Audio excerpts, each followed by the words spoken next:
Украинские дроны не знают выходных, отдохнуть придется одному российскому нефтезаводу. Кто со мной? Трамп призывает союзников вместе ударить по Путину. Трубе труба. В Генштабе ВСУ отреагировали на сообщение о хитрой операции захватчиков. Додемилитаризировались. Россия идет на отчаянные шаги из-за дефицита ПВО. Ветеранов просят идти в местные депутаты, лишь бы не на Кремль. Основы торговли людьми. Крепкий хозяйственник из Минска дает очередной урок заокеанскому мастеру сделок. Конец влияния Кадырова. Неожиданные перестановки в Чечне. И многое другое. Самые важные и срочные новости. Эксклюзивные подробности. Вы смотрите информационный выпуск «Нехта». Оперативно о событиях в Украине, России, Беларуси и мире. Раньше и понятнее других. Все, что нужно знать сегодня. Вон опять стреляет. Ну или взрывается. Украинские дроны нанесли очередной удар по российской нефтянке. В этот раз они пролетели более 1300 километров от линии фронта. Атаке подвергся новоуфимский НПЗ в Башкортостане. В сети появилось видео полета БПЛА и возникших пожаров. На днях беспилотники вывели из строя нефтеналивной завод в порту Приморска в Ленинградской области, а также повредили 2 судна Теневого флота России. Дональд Трамп, несмотря на уикенд, сделал важное заявление. Президент США сообщил, что готов ввести жесткие санкции против Москвы, но только если все страны НАТО начнут делать то же самое и прекратят покупать российскую нефть. Об этом хозяин Белого дома написал в соцсети Truth Social. Я готов действовать, когда вы будете готовы. Только скажите, когда.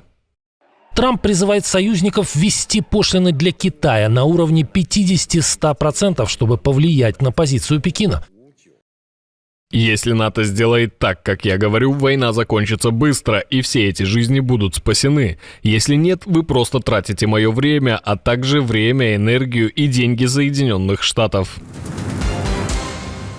Кроме громких заявлений президента, из-за океана прилетела и новость о конкретных делах. США расширили список подсанкционных компаний, помогающих Москве обходить международные санкции. Речь идет о 23 китайских фирмах, 3 турецких, 2 из ОАЭ, есть в списке и бизнес-структуры из Индии, Ирана, Сингапура, Тайваня и, собственно, из России. Решение прокомментировал глава Офиса президента Украины. Андрей Ермак написал, что решение США – еще один важный шаг в разрушении возможностей Кремля поддерживать свою военную машину. Санкции должны только усиливаться, добавил соратник Зеленского. Компании, которые пополнили черный список, в основном занимаются электроникой.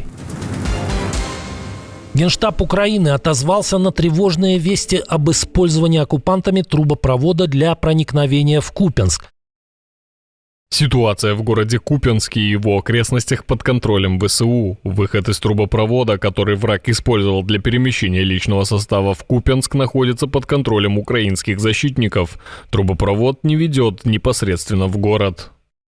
В Генштабе ВСУ отметили, что в районе этого населенного пункта есть несколько трубопроводов. 3 нити из 4 уже повреждены и затоплены. Выход из 4 находится под контролем сил обороны, говорится в сообщении.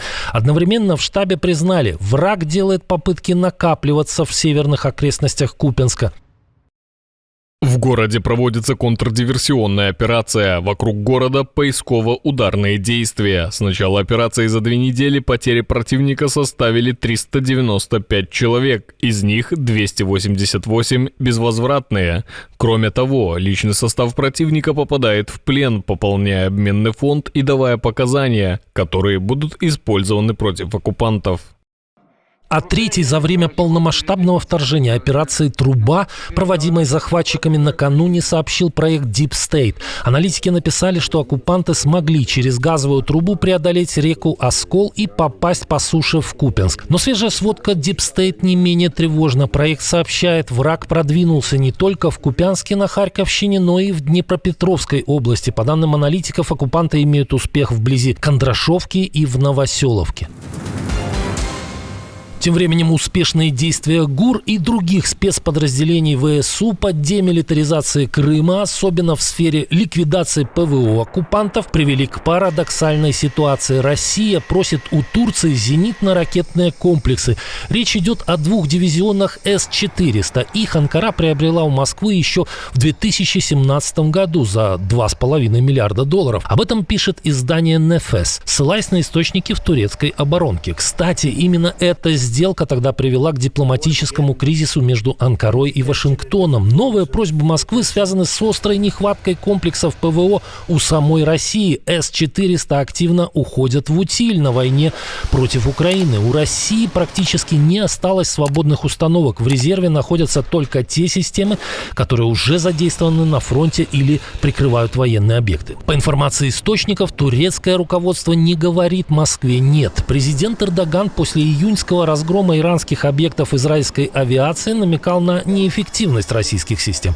Однако официальных комментариев от Анкары пока нет. Для России же эта сделка имеет стратегическое значение. Вернуть С-400 из Турции значит быстро восполнить дефицит ПВО. В то же время Москва уже сорвала сроки поставок аналогичных комплексов Индии. Недавно было объявлено, что передача последней партии С-400 Нью-Дели откладывается минимум до 2026-2027 годов. Комплекс мероприятий по разгрому группировок противника в своей территории. На российско-белорусских учениях «Запад-2025» Владимир Путин и Александр Лукашенко отрабатывают стратегии войны с Западом. Такое мнение высказал обозреватель Бильд Юлиан Рёбке. В маневрах участвуют чуть больше 18 тысяч военных, из которых 5500 россияне. Но такое сравнительно небольшое количество не должно вводить в заблуждение относительно опасности мероприятия, считает аналитик. Ключевым элементом является имитация применения ядерного оружия и ракет «Орешник», размещение которых в РБ планируется до конца года. Очевидная цель этих маневров – запугивание соседей Беларуси. Эта угроза уже привела к закрытию границы со стороны Польши и закрытию приграничного воздушного пространства со стороны Литвы.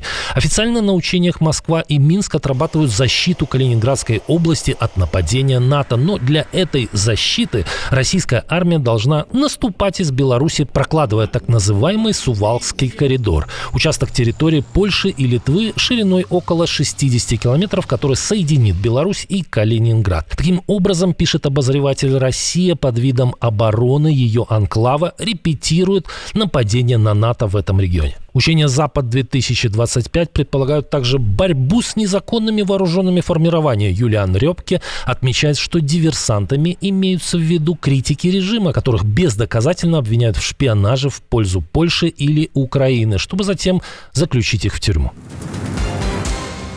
В России проходят местные выборы. В некоторых регионах голосование стартовало еще в пятницу, и уже в первый день появились массовые жалобы на нарушения.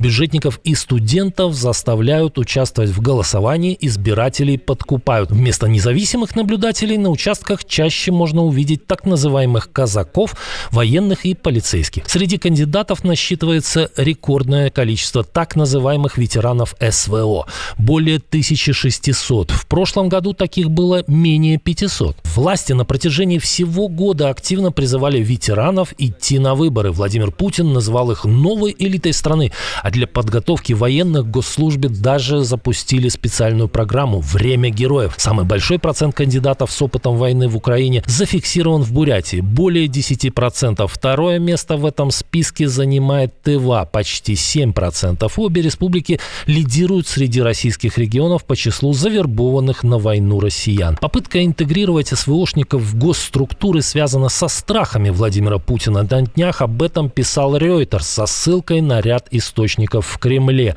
Инициатор войны опасается роста преступности после массового возвращения солдат с войны. Не исключает Путин и новых попыток переворота, по примеру бунта ЧВК «Вагнер» под предводительством Пригожина.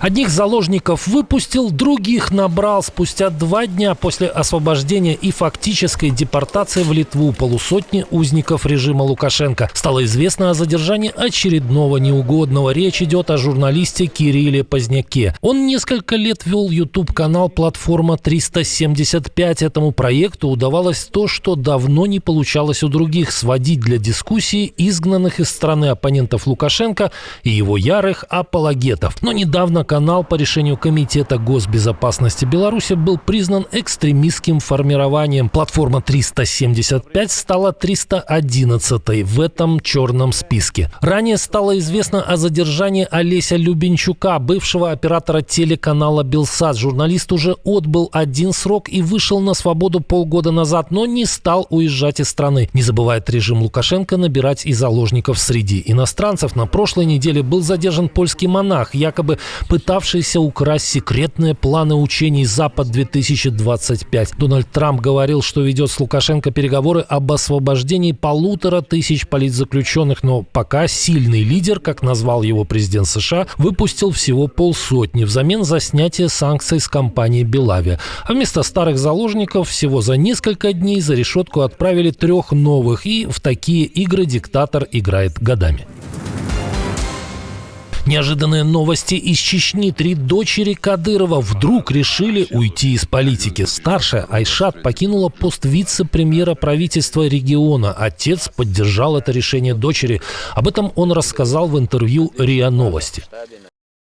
Я подумал и решил для себя, что политика – это не совсем женское дело, и особенно в Чеченской Республике. Поэтому, когда Айшат сама изъявила желание уйти, я дал согласие. Она сейчас не только модой занимается, у нее есть другие бизнес-проекты, с которыми она прекрасно справляется. В 2020 году Айшат Кадырова была назначена на пост первого заместителя министра культуры, а уже через год возглавила министерство. Зампредом правительства региона она стала в 2023. Но это не все. Также глава Чечни сообщил, что место во властных структурах покинули и 2 другие его дочери. Недавно российские журналисты подсчитали, что высокие посты в республике занимают 80 родственников Кадырова. Может, эта публикация не понравилась кому-то в Кремле, а может, позиции всесильного ранее пехотинца Путина пошатнулись, как и его здоровье. Накануне по сетям разошлось новое видео с Кадыровым, едва переставляющим ноги, а новая газета «Европа» написала, что чеченский тиран из-за смертельной болезни ходит с мочеприемником и почти перестал управлять регионом. Отдельное спасибо, что досмотрели до конца. Спасибо за ваше доверие. Жду развернутых комментариев, лайков и репостов. Это важно, чтобы нас становилось больше. На этом пока все. До новых встреч и хороших вам новостей.